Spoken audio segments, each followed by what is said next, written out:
আমাদের এখানে অভিযান চলে, কিন্তু ভারতের জেলে বাইরা আমাদের এই সাগর থেকে আমাদের বাংলাদেশের এই মা ইলিশ তারা আহরণ করে তারা ইন্ডিয়ার দিকে নিয়ে যায়। বিগত সরকার থেকে শুরু করে অদ্যাবধি আজকের যে ইউনূস সরকার সাহেব এসেছেন, কেউ আমাদের এই ব্যবসার প্রতি তাদের কোনো খেয়াল নাই। কারণ এই ব্যবসা দিয়ে সরকার কোটি কোটি টাকা রাজস্ব আহরণ করে। এই মৎস্যজীবী এবং মৎস্য ব্যবসায়ীরা সরকারকে বিভিন্নভাবে সাহায্য সহযোগিতা করে আসছে, কৃষির পরে মাছ। কিন্তু বর্তমান সরকারের কাছে আমাদের অনেক চাপ পাওয়া ছিল, কেন সে আজকে আমাদের এই অধিকার থেকে আমাদের মৎস্যজীবী এবং মৎস্য ব্যবসায়ীদেরকে বঞ্চিত করছে।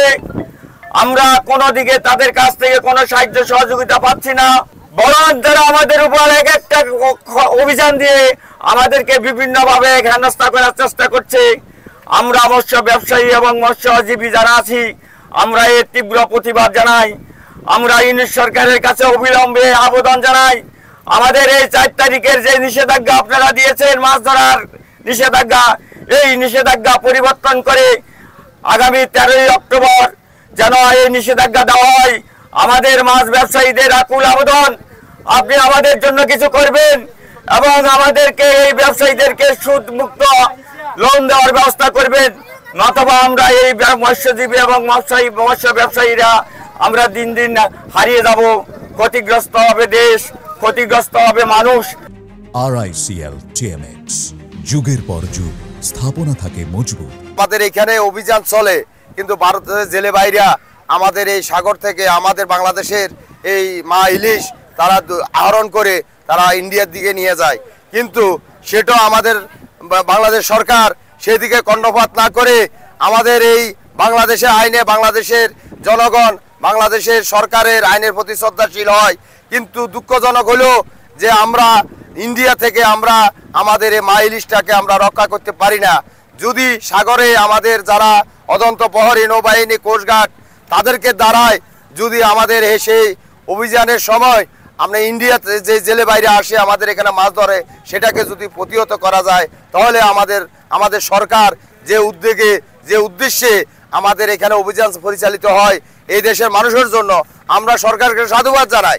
কিন্তু আমরা অভিযানের পক্ষে, কিন্তু এই বছর যে মাছের অকাল, কিন্তু আমাদের এই অভিযানটাকে যদি একটু পরিবর্তন করে 4 তারিখ থেকে 13 তারিখ পর্যন্ত নেওয়া হয়, তাহলে আমরা বাংলাদেশের জনগণ বাংলাদেশের সরকারের প্রতি আমাদের অবিচল আস্থা এবং বিশ্বাস থাকবে।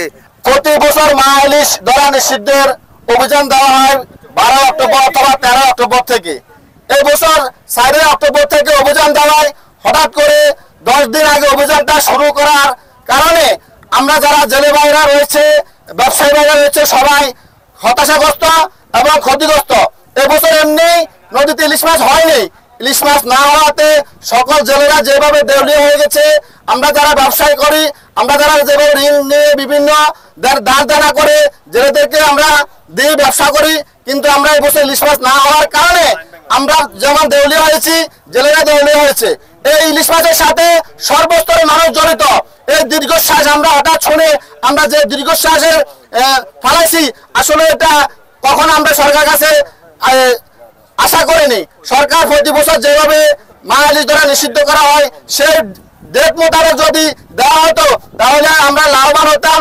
এই যে গত 1 সপ্তাহ ধরে মোটামুটি 2-4টা মাছ ইলিশ মাছ নদীতে পড়তেছে, এই ইলিশ মাছগুলি আসলে ধরার কারণে জেলেরা যেমন ঋণ থেকে মুক্তি পেত, আমরা ব্যবসায়ীরা ঋণ থেকে মুক্তি পেতাম। যদি আরো 10 দিন পরে অভিযানটা দেওয়া হতো তাহলে আমরা অন্তত ঋণ থেকে মুক্তি পেতাম, 2 পয়সা ব্যবসা করে জেলেরা অন্তত ডাল ভাত খেতে পারত। এবার পুরো মৌসুমে আপনার কোনো ইলিশ নেই যে আপনার এই যে প্রথম সিজনের নামতে বা এবার সিজনের নামতে আমি 2 লক্ষ টাকা দানা করে নিয়েছি, কিন্তু এই দানাটা এখনো আপনার পরিশোধ করতে পারিনি। এখন আপনার যে সরকার যে অভিযানটা দিতেছে এই অভিযানটা যদি আর বা একটু পিছিয়ে দিত তাইলে বা দানাটা পরিশোধ করার মতন একটা সুযোগ সুবিধা থাকতো। এখন তো কোনো সুযোগ সুবিধা পাচ্ছি না এবং বা দেবার কোনো সুযোগ নেই।